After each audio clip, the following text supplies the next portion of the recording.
I'm Cape Joel, and you're watching another episode of Back in Bat, the show where I chronologically critique what is still considered to be the greatest superhero show ever made, Batman the Animated Series. And oh man, have I been wanting to talk about this one. It's a biggie, it's a doozy, it's Nothing to Fear, the third episode in production order, which aired September 15th, 1992. Now, before we dive right into the episode proper, I wanted to take a moment to talk about some of the behind-the-scenes aspects, particularly one Boyd Kirkland, the director of this episode. Now, you might not know his name the same way you do Paul Dini or Bruce Timm, and honestly, that's a shame. Kirkland directed a ton of beloved Batman the Animated Series episodes, as well as the first two movies. He also worked on pretty much every other animated superhero show under the sun, and even wrote one of my favorite episodes of X-Men Evolution. I bring the man up because you're going to be hearing his name a lot in this video series, and because I'm coming back and re-examining the show with fresh eyes, I'm hoping that if I do a good job, then everyone is going to want to re-examine the show too from new angles, and maybe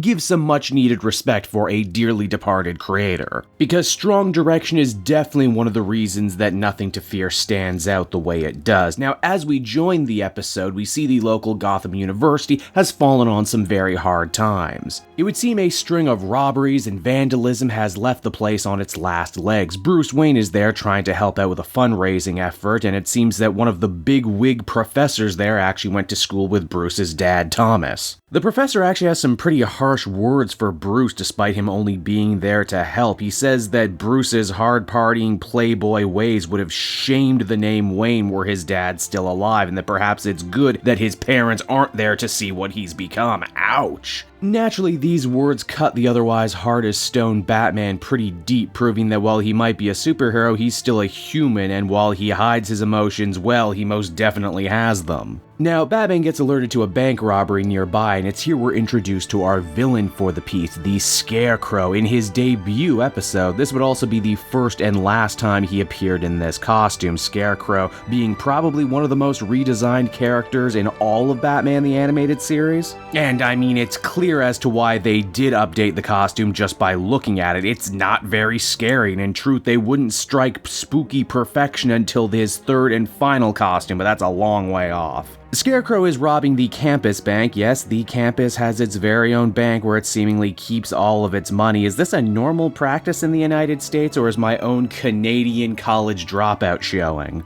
But the robbery has nothing to do with money. Jonathan Crane is all about revenge for him on the university, and especially the professor for firing him when his own experiments into fear became too grotesque and unethical for the school to stand by. In fact, hey, long before the movie Joker would famously burn a bunch of cash, we see cartoon Scarecrow also send a message by trying to do the same. Of course, usually money in banks is insured, so shouldn't this not be a problem? Kids cartoon, I guess. Batman swoops on in to stop the robbery, but ends up getting dosed with Scarecrow's fear-inducing toxin. In his mind-altered state, Batman's thoughts once again turn to his deceased father, and whether or not his double life as Batman isn't bringing shame to the family. The nightmare vision in turn opens up a ton of old wounds for Bruce, involving how his parents were murdered by a mugger in Crime Alley all of those years ago, and how so much of that trauma still affects him every day. And really, that's just one of many reasons why Nothing to Fear really is a special episode to so many fans. It's not the first cartoon Batman story to touch on the Dark Knight's tragic origin. They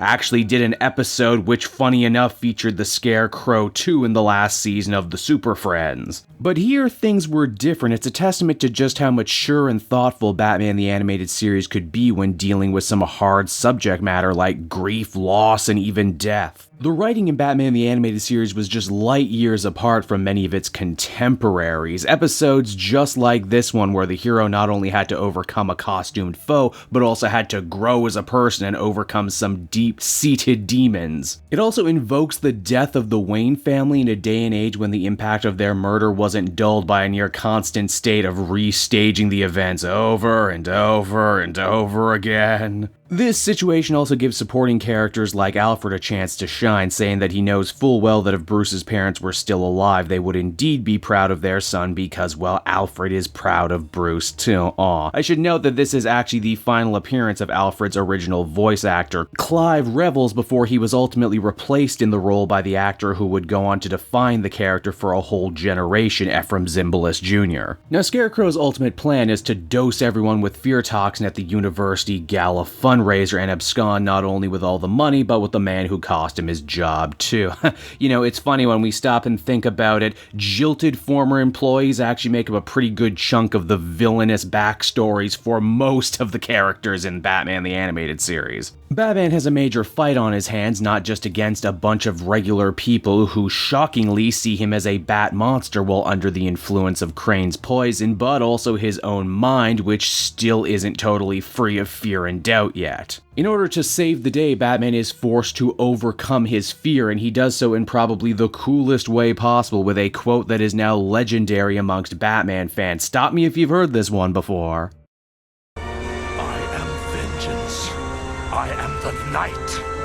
I am Batman. Yeah, that's right, that now immortal Batman quote, which in my mind is as important to Batman as the one about responsibility is to Spider-Man, came from this show and this episode. Not too shabby considering this is only like the third one they made. Batman manages to save the Professor's life, dispatches Scarecrow's goons, and then for good measure gives the Doctor a taste of his own medicine because, well, it just wouldn't be a Scarecrow episode if that didn't happen. Only, even though the day is saved, this is not your traditional cartoon superhero ending. Before the show can fade to black, Batman opts to visit his parents' gravesite and leave them some flowers. It's done in pure silence with only the haunting Danny Elfman theme underscoring it. This was another real power of Batman the Animated Series. Not every ending was a happy one, and honestly, it didn't have to be. Sometimes there really is no better exclamation point than sadness, and this show would do that a lot. And so that was nothing to fear, and if you couldn't tell, I thought this one was a real winner, a perfect early example of just what this show could be capable of. It wasn't afraid to cover some very serious subject matter that was outside the norm for cartoons at the time. Perfectly paced and never boring with plenty of high-flying action, some good comedy from Scarecrow's goons, and even a nice little Star Labs Easter eggs for all you comic fans out there. In fact, I dare say this episode was actually better than I remember it. And so that'll just about do it for me in another video. I hope you liked it, and if you did, why not share your own Batman the Animated Series memories with me down in the comments section below, or share this video with a friend, why don't ya? Because happiness unshared can unscarcely be called happiness. Charlotte Bronte said that, and you know she loved Batman. So until next time everyone, this has been Cape Joel, and you've been watching Back in Bat.